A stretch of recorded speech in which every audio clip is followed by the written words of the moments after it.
In this video, we're going to be talking about how to make a pinch pot. So first, I'm just going to get some of my clay here together, and I'm just going to make a general ball. Now to make a pinch pot, you do have to make a ball. It doesn't have to be necessarily perfect, as long as it's something semi-round and, it's pretty symmetrical. So here I'm just pressing my clay into a ball. Got a basic ball. And what I'm going to do is I'm going to take one thumb, or two thumbs if you prefer, and I'm going to take it and sink it down into the middle of clay. Now make sure you get it in the middle, so you're going to have even walls to start with, and you want to go about 3/4 of the way down, between halfway down and 3/4 of the way down, not all the way to the bottom. And now basically you have what's really just a really thick walled pot, because it has a small opening and it has walls. But this isn't very efficient, so we're going to begin pinching the walls on the sides. And notice I'm doing small rotations and gentle pinches. Now here's an example of turning it too much and doing pinches, and what that'll cause is uneven walls. So keep it nice and gentle pinches with a lot of rotation, turning and pinching, turning and pinching. Now you'll see as we're doing this that we're beginning to have a bigger opening and storage area inside our pinch pot, and our walls are becoming more thin. Now we want thin walls and a big opening because that's efficient. For the weight of our piece, we want to have as much storage space as possible. So we'll continue pinching and continue getting the wall thickness even. Now notice here that it's starting to come up a little bit. That's fine. I always say get the wall thickness first, worry about the height later. You can always come back and trim it later.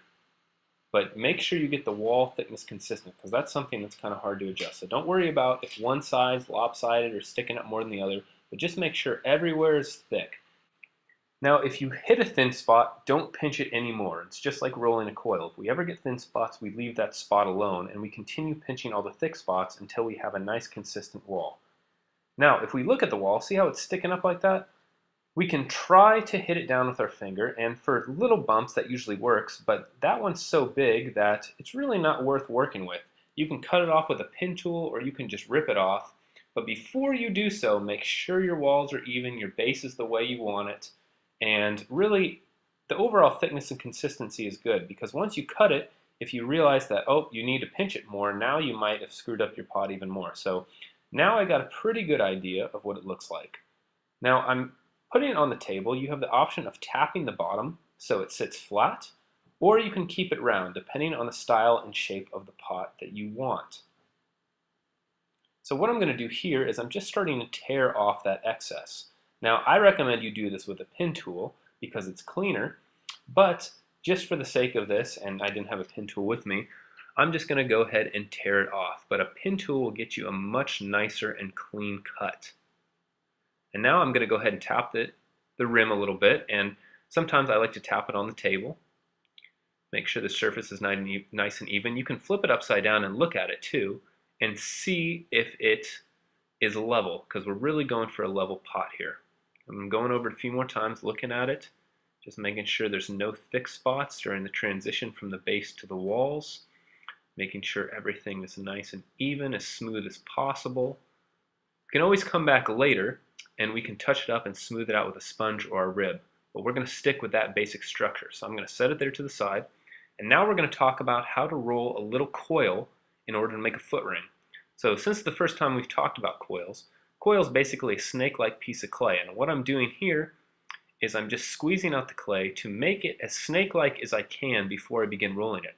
One of my tips and tricks for you will always be save yourself work by shaping it with your hands.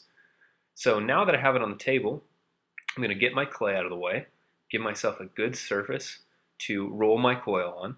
And what I'm going to do is I'm going to lay my hands on top of the coil and just use a little bit of pressure, or even just the weight of my hands, and make sure I'm rolling it all the way around. The goal here is just to get it round. We're not trying to make it any longer, just to get it round, because a flat coil is not something fun to work with. Now once we have a round coil, we can begin rolling it a little bit more. Notice that I'm rolling it all the way around. If you don't roll it all the way around, you're going to end up with flat coils. They'll make a flapping sound on the table, and you'll kind of get frustrated because you'll end up with this kind of oval-shaped coil, and once you get to a certain point, you can't really undo it. So as you can see, I'm rolling and putting pressure going all the way around, and I'm working my hands from the inside outward from the inside outward, slowly moving my hands in order to create even thickness. Now, once again, if you find any thin spots, avoid those spots because they will break. And as you see, I just did, I trimmed off a piece of the coil because if it gets too long, they'll usually end up breaking anyway. So now that I have a nice round coil, I'm going to flip my pot over.